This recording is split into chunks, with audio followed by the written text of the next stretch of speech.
다 함께 사도신경으로 우리의 신앙을 고백하겠습니다. 전능하사 천지를 만드신 하나님 아버지를 내가 믿사오며 그 외아들 우리 주 예수 그리스도를 믿사오니 이는 성령으로 잉태하사 동정녀 마리아에게 나시고 본디오 빌라도에게 고난을 받으사 십자가에 못 박혀 죽으시고 장사한 지 사흘 만에 죽은 자 가운데서 다시 살아나시며 하늘에 오르사 전능하신 하나님 우편에 앉아 계시다가 저리로서 산자와 죽은 자를 심판하러 오시리라. 성령을 믿사오며 거룩한 공예와 성도가 서로 교통하는 것과 죄를 사하여 주시는 것과 몸이 다시 사는 것과 영원히 사는 것을 믿사옵나이다. 아멘. 다 함께 찬송가 204장 이 주의 말씀 듣고서 찬양하심으로 새벽 예배를 주님께 올리겠습니다.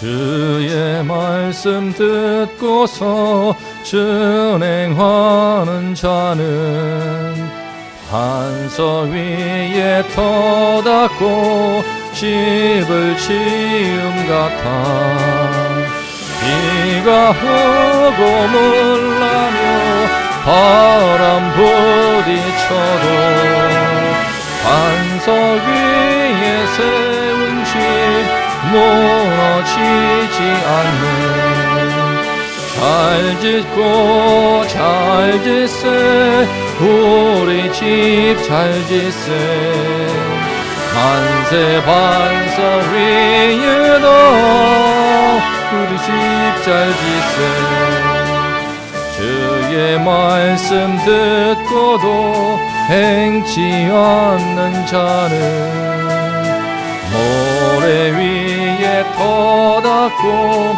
집을 지음 같아 비가 오고 물나며 바람 부딪힐 때 모래 위에 세운 집 크게 무너지네 잘 짓고 잘 짓세 우리 집 잘 짓세 만세 반석 위에도 우리 집 잘 짓세 세상 모든 사람들 집을 짓는 자니 반석 위가 아니면 모래 위에 짓네 우리 구주 오셔서 지은 상을 줄 때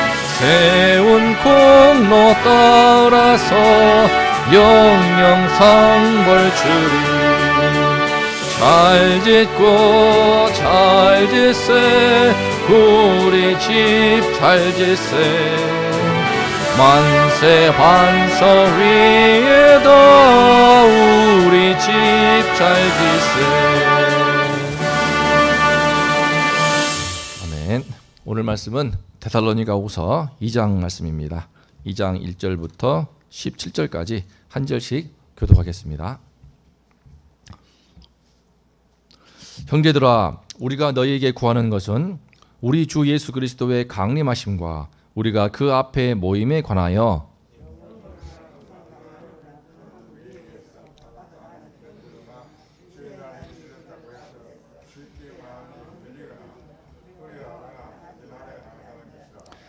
누가 어떻게 하여도 너희가 미혹되지 말라. 먼저 배교하는 일이 있고 저 불법의 사람 곧 멸망의 아들이 나타나기 전에는 그날이 이르지 아니하리니 그는 대적하는 자라 신이라고 불리는 모든 것과 숭배함을 받는 것에 대항하여 그 위에 자기를 높이고 하나님의 성전에 앉아 자기를 하나님이라고 내세우느니라. 내가 너희와 함께 있을 때에 이 일을 너희에게 말한 것을 기억하지 못하느냐. 너희는 지금 그로 하여금 그의 때에 나타나게 하려 하여 막는 것이 있는 것을 아나니 불법의 비밀이 이미 활동하였으나 지금은 그것을 막는 자가 있어 그 중에서 옮겨질 때까지 하리라.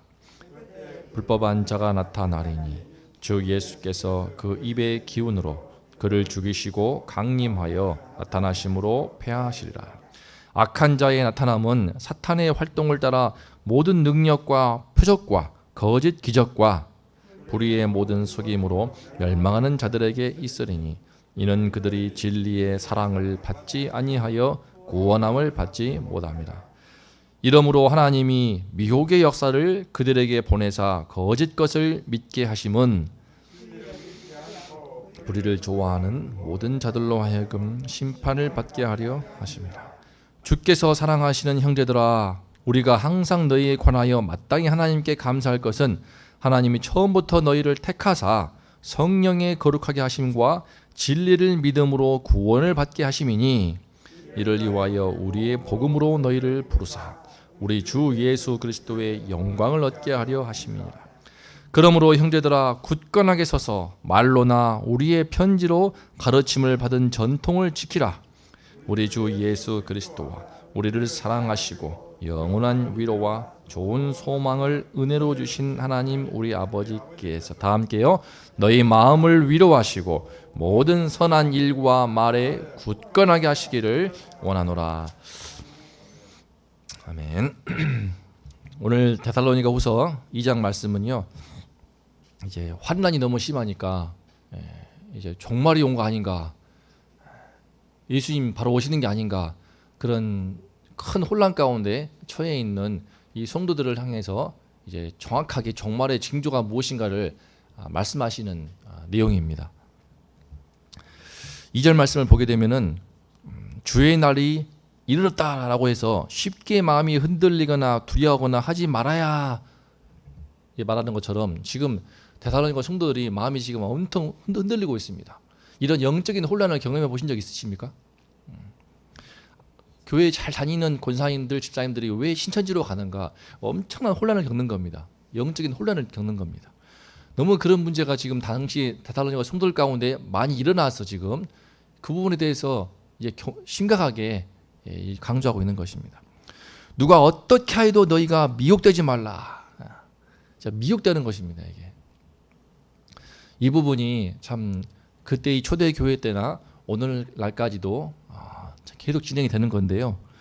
이 미혹이 된다는 것이 정말 그 문제입니다.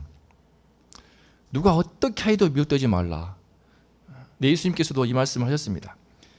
마태복음 24장, 마가복음 13장은요 종말에 대해서 예수님이 친히 말씀하신 내용인데, 그때에도 종말에 대한 관심을 갖고 주님, 세상 끝에는 무슨 징조가 있겠습니까? 물으니까 마태복음 24장 4절 말씀에서 예수님도 바로 말씀하십니다. 너희가 사람의 미혹을 받지 않도록 주의하라. 많은 사람이 내 이름으로 와서 나는 그리스도라 많은 사람을 미혹하리라. 그러면서 기근도 있고 재난도 있고 지진도 오고 그런 현상이 있겠지만 제일 큰 문제는 바로 이 거짓 그리스도. 그때 사람들이 보라, 그리스도가 여기 있다 해도 저기 있다 해도 믿지 말라. 거짓 그리스도, 거짓 선지자들이 일어나서 큰 표적과 기사를 보여서 택하신 자들도 미혹하리라 라고 말하고 있습니다. 그러니까 택함 받은, 처음으로 복음을 믿고 예수를 믿은 그 사람들도 너무나 큰 혼란에 빠지는 것입니다. 너무나 큰 혼란에. 제 가까운 선배의 목회자도 10년 전 됐는데 딸이 한쪽 발이 짧은 장애를 안고 태어났습니다. 절뚝거리는 그 모습이 너무 안쓰러웠겠죠. 인천에서 개척하시는 목회자였는데, 근데 이제 그러니까 딸이 안쓰러워서 변승우 목사가 하는 큰 믿음 교회에서 치유하는 그 집회에 갔더니 이제 거기에서 막 이빨이 금이빨로 바뀌더랍니다. 진짜로 다리가 막 절름발이가 걷더랍니다. 내 딸 데려갔더니 짧은 다리가 길어져 가지고 같아졌대요. 그러면서 본인의 서 있던 복음의 신앙을 떠나버리고 큰 영적 혼란을 맞는 것을 보았습니다. 변승호 목사는 큰믿음교회 대표적인 손기철 장로와 더불어서 아주 이단으로 확실하게 세워져 있는, 구별되어 있는. 근데 내 딸이 아프거나 어떤 눈앞에서 보니까 그냥 미혹되는 것입니다. 10절 말씀을 보면요, 9절과 10절 말씀을 보게 되면은 악한 자의 나타남은요, 사탄의 활동을 따라서 모든 능력과 표적으로 나타납니다. 능력이 있어요. 내가 속한 이 교회에서, 전통교회에서 단 한 번도 보지 못한 놀라운 능력을 경험하는 것입니다. 표적을 보는 것입니다. 물론 거기에는 거짓 기적과 불의의 모든 속임도 있습니다. 실제로 막 금가루 뿌리는 거 다 연출이거든요. 그런데 가면 막 금가루 떨어지고 그렇대요. 다 연출되어 가지고 사람의 마음을 미혹하기 위해서 치밀하게 연출된 조작인데, 그런 부분도 있지만 실제로 내 딸 다리가 짧았는데 길어져가지고 같아져 버리니까 눈이 뒤집히는 거 아닙니까? 이런 식으로 해서 미혹이 되어서 배교가 되는 것. 이것이 지금은 부분적인 현상이지만 그리스도가 오시기 전에는 단순히 이 부분적으로 어느 지역, 어느 일부 성도들이 아니라 온 나라가 통째로, 전 인류가 통째로 배교하는 영적인 엄청난 혼란 속에서 그 거짓 그리스도에게 다 미혹되는 현상이 발생한다. 이것이 주님 오시기 재림하기 직전에 가장 분명한 현상이라는 것입니다. 그와 비슷한 현상들은 조금씩 있었습니다. 1992년 10월 28일에 다미선교회 아시죠? 제가 고등학교 1학년 때였습니다. 우리 권사님들, 장로님들 잘 아시겠지만, 그때 어린아이부터 중고등부 뭐 다 필요 없습니다. 직장인들 다 집어치우고 하늘 올라간다고, 공중 강림한다고, 또 부양한다고 하면서 10월 28일이었습니다. 그때 그날 그냥 뉴스 9시 뉴스 대대적으로 보도하고 얼마나 허망한 꼴을 당하였습니까? 그 이후에 근데 이단들은 끊임없이 준비 막 발행하다가 신천지가 얼마나 컸습니까? 한국에서 가장 큰, 지금도 파괴력이 어마어마한, 정치권도 꼼짝 못하고 있는 이 신천지, 이만희가 예수라고. 아니라고 하지만 결국 이만희가 예수라고. 근데 거기에 어마어마하게 10만 명 이상 지금 미혹되어 있고, 젊은 청년들이 변호사, 검사, 판사, 의사, 전문 지식인들까지도 거기에 미혹되는 것입니다. 뭐 때문에 그러는가? 이 말씀을 볼 때에도 참 이제 지금은 미혹영이 있는 것입니다. 저 불법의 사람, 3절을 보면은 저 불법의 사람 곧 멸망의 아들이 나타나기 전에는 그날이 이르지 아니하리니 라고 말하면서, 그는 대적하는 자라 신이라고 불리는 모든 것과 숭배함을 받는 것에 대항하여 그 위에 자기를 높입니다. 하나님의 성전에 앉아서 자기를 하나님이라고 내세웁니다. 이미 이것은 예수님도 경고하였고 사도 바울도 내가 너희와 함께 있을 때 이 일을 너희에게 말한 것을 기억하지 못하느냐라고 하는 것처럼, 근데 이와 같은 것은 이 이단들의 현상은 똑같은 겁니다. 사탄은 자기들이 멸망할 것을 알기 때문에 가능한 한 좀 더 많은 영혼들을 끌어서 지옥으로 가서 함께 죽기를 원하기 때문에 하나님을 너무 대적하고, 그러다가 이 천사가 사탄으로 떨어진 거 아닙니까? 그래서 자기를 높입니다. 이단들 다 마찬가지입니다. 신천지 이만희도 꼭 요한계시록 백마 탄 그 예수 그리스도 모습대로 자기가 백마를 타고 있습니다. 그 앞에 또 백마 탄 그 이단이 있었고, 그 앞에 계보가 있습니다. 신천지에 빠진 애들을 다시 계몽시킬 때에 어떤 교육을 하는가? 백마 타고 온다는 그 장면을 그대로 다 보여줍니다. 백마 탄 이만희, 그 앞에 백마 탄 누구 이 계보 따라서 했다는 것을 보여주면 신천지 교육받은 애들 깜짝 놀라고 뒤집어지기 시작하는 겁니다. 절대로 너 영혼 죽는다고 신천지 계몽시키는 교육 받지 말라고 합니다. 물론 이제 하나님께서는 이제 막는 것이 있습니다. 6절과 7절 말씀 한번 읽어보시겠습니다. 6절과 7절입니다. 시작. 막는 것이 있는 것을 아나니 불법의 비밀이 이미 활동하였으나 지금은 그것을 막는 자가 있어 그 중에서 옮겨질 때까지 하리라. 하나님께 선지 주관하신 하나님께서 막는 자를 주셔가지고 그런 이단들이 아무리 발행을 해도 사라지고 쇠퇴하게 돼 있습니다. 신천지도 이제 다미선교의 꼴 날 것입니다. 하나님께서 막는 자가 있기 때문에, 주님 오시는 그날까지는요 막는 자가 있기 때문에 아무리 불법하는 자들이 활동을 하더라도 이렇게 전 지구적으로 온 나라가 통째로 넘어가는 일은 없습니다. 아시아와 유럽과 전미 대륙이 전체 온 인류가 다 넘어가는 일은 절대 없을 것입니다. 근데 주님 오시기 재림하기 전에는 온 인류가 통째로 어마어마한 혼란을 겪으면서 거짓 그리스도에게 다 싹 다 몰려가 버리고, 기존의 성도들도 막 1000만 명이라고 하면 한 99%가 다 몰려가 버리는 그런 현상이 발생한다는 것입니다. 그게 바로 이거 진짜 주님 오실 때구나 라는 것을 확실하게 볼 수 있는 사인인데, 그런 사인들을 우리는 이미 조금씩 부분적으로 지역적으로 보고 있는 것입니다. 주님 오신 그날에는요, 그때에는 8절을 보면은 불법한 자가 나타날 터인데, 그때 주 예수께서 강림하사 그 입의 기운으로 그를 죽이시고 강림하여 나타나심으로 패하실 것이다 라고 이제 말씀하는 것처럼, 그때 이제 어마어마한 주님이 일어나셔서 어마어마한 심판의 역사가 일어날 것입니다. 이제 참 10절 말씀을 보게 되면은, 이렇게 불의의 모든 속임으로 멸망하는 자들에게 있으리니 이는 그들이 진리의 사랑을 받지 아니하여 구원함을 받지 못함이라. 11절 이러므로 하나님이 미혹의 역사를 그들에게 보내사 거짓 것을 믿게 하심은, 12절 진리를 믿지 않고 불의를 좋아하는 모든 자들로 하여금 심판을 받게 하려 하심이라. 왜 하나님 이런 미혹의 역사를 허용하시는가? 왜 허용하시는가? 결국에는 진리의 사랑을 받지 않는 자들, 진리를 믿지 않고 불의를 좋아하는 자들을 어떻게 구별하시는 그런 일이 일어나는 것입니다. 그런 불법의 역사를, 거짓 그리스도, 거짓 선생들을, 이단들을 허용하심으로 인해서 진리를 믿지 않고, 진리의 복음을 믿지 않고 스스로 복음을 거부하는 것입니다. 그러면서 스스로 자기를 구원할 수 없다는 것을 인정하지 않고, 이단의 특징은요, 자기가 죄인인 것을 인정 안 합니다. 내가 죄인이고, 내가 너무 하나님의 은혜가 없으면, 주님의 대속의 은혜가 없으면, 십자가의 그 용서의 은혜가 없으면 나는 정말 죄사함 받지 않으면 살 수가 없는 죄인이라는 것을 절대로 인정하지 않습니다. 지통계시를 주장하고요, 내가 특별한 자라고 주장을 하고, 내가 능력 있다고 주장을 하고, 은사를 주장하는 사람들마다 전부 다 복음을 따라버리면서 한번 병 고쳐버리면 그 치유하는 은사에 자기가 속아서 그렇게 하면서, 변승우 목사도 처음엔 장로였습니다. 힘들어가지고 이제 목사 되면서 이단 되어버린 것입니다. 이단의 괴수가 되어버린 것입니다. 결국은 하나님께서 심판을 받게 하면서 어떻게 보면 이제 채로 추리는 것 같은 역사를 이루십니다. 그러면은 문제는 무엇이냐? 예수님께서도 말씀하시는데요, 마태복음에서 24장 24절 택하신 자들도 미혹할 것이다 라고 했는데, 오늘 말씀에서도 보면은 택함 받은 자들도 미혹을 합니다. 이것이 문제입니다. 13절 말씀을 보게 되면은 사도 바울은 감사하고 있습니다.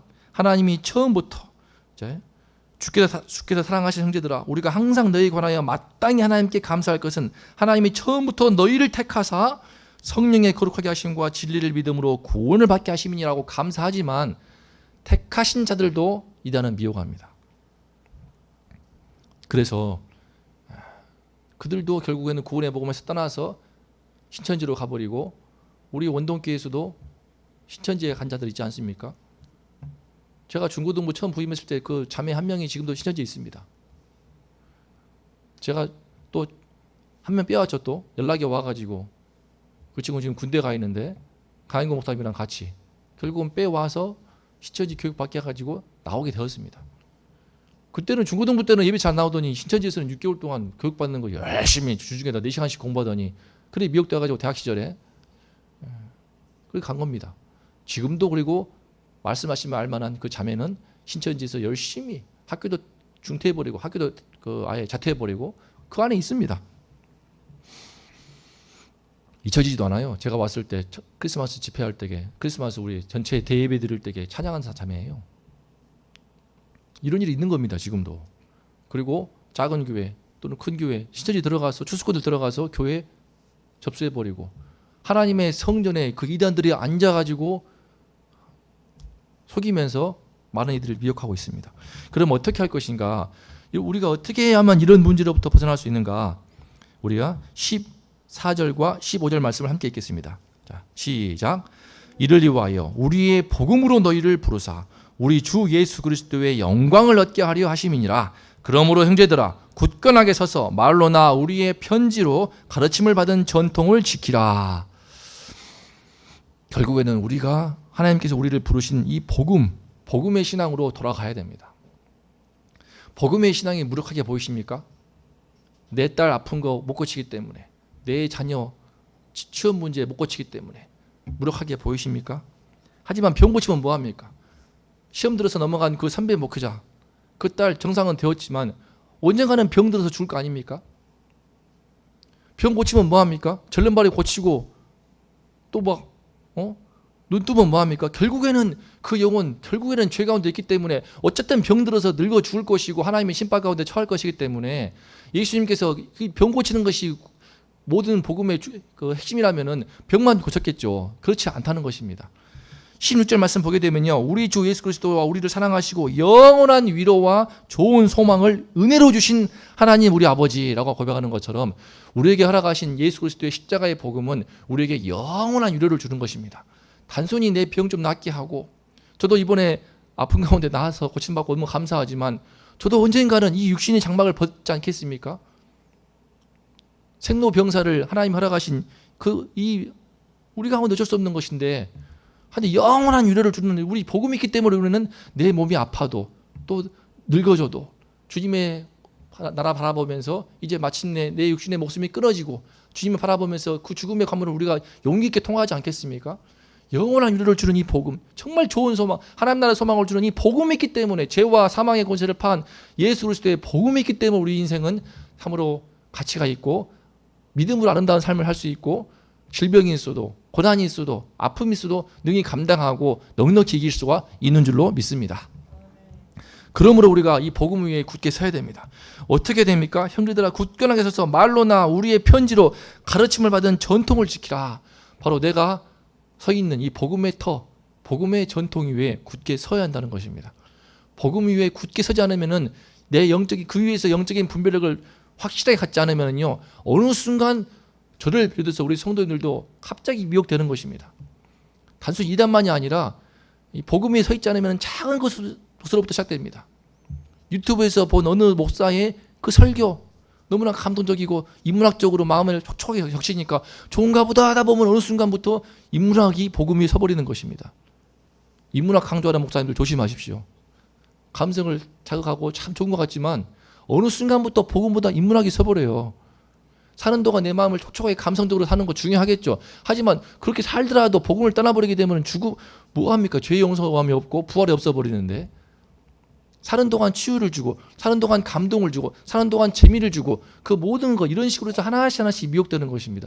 왜 우리 교회는 이런 서비스를 못 줍니까? 왜 우리 교회는 이렇게 못 해줍니까? 왜 우리 목사님은 이거 못 해주십니까? 이런 식으로 하나씩 삐지거나 또는 뭐 상처받거나 이렇게 하면서 서서히 미혹되는 것입니다. 왜 코로나 속에서 교회를 떠나게 되는가? 그것도 어느 정도 작은 미혹에 빠진 겁니다. 현장 예배를 알면서, 온라인 예배는 예배가 될 수 없다는 것을 알면서, 무슨 영화관 보러 왔습니까? 영화 보고 다 감사한 다음에 싹 빠져나가는 것처럼 그렇게 예배만 드리고 싹 빠져나가는 그 현상도 지금 이미 어떤 점에서는 예수 그리스도의 복음에서 조금씩 미혹되는 부분이 있는 것입니다. 그러다가 어느 시험을 당하게 되면 사정없이 무너지는 것이죠. 그러므로 우리가 기도하겠습니다. 정말 우리 주 예수 그리스도의 복음만이 우리에게 영원한 위로와 소망을 참 소망을 주는, 우리 구원을 주는 진리의 말씀인 줄을 믿습니다. 이 말씀 위에 굳게 서서 정말 분명한 영적 분별력을 갖도록, 그래서 그 분별력을 갖고 이단뿐만 아니라 내 삶 속에 들어온 사단의 시험들, 어둠의 영들, 미혹 역사들을 확실하게 분별하여서 나의 신앙을 지키고 내 가정을 지키고 우리 교회를 지키고 무엇보다 우리의 젊은 청년들, 다음 세대, 내 자녀들을 우리가 지켜낼 수 있기를 주님의 이름으로 축복합니다. 이 시간 우리 합심하여 기도하겠습니다. 데살로니가 후서 말씀, 전서 후서 말씀은 참으로 마지막 때에 꼭 필요한 주님의 말씀입니다. 귀중한 사도 바울의 서신입니다. 이 말씀을 통해서 우리가 분명한 재림신앙, 올바른 종말신앙을 가져야겠습니다. 무엇보다 복음신앙 위에서 우리 주님을 잘 준비할 수 있도록 영적인 분별력을 갖게 해달라고, 하나님, 제가 복음신앙 위에 굳건하게 서서 이 복음의 터 위에서 바른 영적 분별력을 갖도록 도와주시옵소서. 이를 위해서 함께 기도하고 우리 담임 목사님 도와주셔서 함께 해주셔서 성령 충만함 주시고 이 마지막 때에 복음의 가르침의 전통을 잘 세우고 우리 성도님들을 영적으로 잘 이끌어갈 수 있도록 은혜를 달라고 기도해 주시고, 우리 모든 주의 종들, 우리 성도님들 한 분 한 분을 위해서 함께 합심하여 기도하겠습니다. 사랑의 하나님 아버지, 주님, 우리가 너무나 복음의 신앙의 가치를 모릅니다. 영원한 위로를 주시고 우리의 참된 소망, 좋은 소망, 진정한 소망, 영원한 천국의 소망, 하나님 나라의 소망을 주는 이 복음의 가치를 너무나 모릅니다. 병을 고치면 무엇이 합니까? 다시 우리 육신의 장막은 언젠가는 살 것이요 다시 병들어서 늙어 죽을 것인데, 이 육신의 장막이 전부인 양 우리 이단들은 거짓 그리스도들은 주님이시여 악한 영들은 미혹에 사는 병 한번 고쳐주고 우리 눈앞에서 감동 한번 주고 내 영혼에 잠시 즐거움을 주고 그럴듯한 흥미를 제공해 주면서 우리를 복음으로부터 점점 멀어지게 해버립니다. 진정한 참된 복음의 신앙으로부터 멀어지게 해버립니다. 우리의 눈을 가리우고 우리의 귀를 닫게 하는 우리의 영적으로 미혹시키는 역사들이 오늘날에도 얼마나 많은지 모르겠습니다. 코로나 시국에서 왜 현장 예배를 나오지 못하고 왜 교회를 멀어져서 겨우 핸드폰에 온라인 켜고 1시간 본 것으로 내가 신앙생활 한다고 믿고 있습니까? 이미 미혹되고 있는 줄을 압니다. 하나님이시여 왜 우리 청년들이 유아부부터 모태신앙으로 유아세례 받고 큰 아이들이 어찌하여 청년의 때가 되면은 엉뚱하게 시선으로 가버리게 되고 교회를 떠나게 되고 예배를 떠나게 버리고 세상으로 가버립니까? 이미 미혹되고 있는 줄을 압니다. 하나님 아버지시여 주님 오시기 직전에는 어마어마한 미혹이 살아가는 줄을 압니다. 대혼란이 있을 것이요 거짓 그리스도가 와서 모두를 미혹하여서 온 성도를 전 국민을 온 인류를 미혹시킬 줄을 압니다. 하지만 이미 그런 현상들이 부분적으로 또 우리나라 가운데 한국교회 가운데 있사오니 아버지여 도와주시옵소서. 주님이 주의 바른 복음신앙의 그 터위 위에 서서 바른 분별력을 갖게 하여 주시옵소서. 영적 분별력을 갖게 도와주시어서 나의 신앙부터 지키게 도와주시고 내 영혼부터 지키게 도와주시고 우리 가정을 우리 자녀를 우리 다음 세대를 우리 교회를 온전하게 지킬 수 있도록 하나님 아버지여 도와주시옵소서. 우리 온전히 이끌어가신 담임 목사님 함께하여 주시고 성령 충만함 주시고 아버지여 주님의 복음으로 우리의 모든 성도를 잘 세울 수 있도록 하나님 아버지 함께하여 주시옵소서. 아버지 오직 예수 그리스도의 그 복음 십자가에 달리신 그 대속의 복음 용서의 복음 죄사함의 복음 부활의 참소망을 주시는 그 영원한 복음만이 우리를 참으로 구원하고 진정한 구원을 줄 줄을 믿습니다. 하나님 아버지 이 복음신앙 위에서 올바른 분별력을 갖고 오늘 하루도 이 세상을 분별하고 해담하기를 파하며 주님이시여 넉넉히 이기는 신자를 셋도록 우리의 모든 성도들과 함께하여 주시옵소서. 오늘 하루도 승리역사를 허락하여 주시옵소서. 아버지 우리 눈을 뜨게 하시고 우리의 믿음을 굳건하게 도와주셔서 오늘도 하나님 나라 백성으로 승리하셨도록 함께하여 주시옵소서.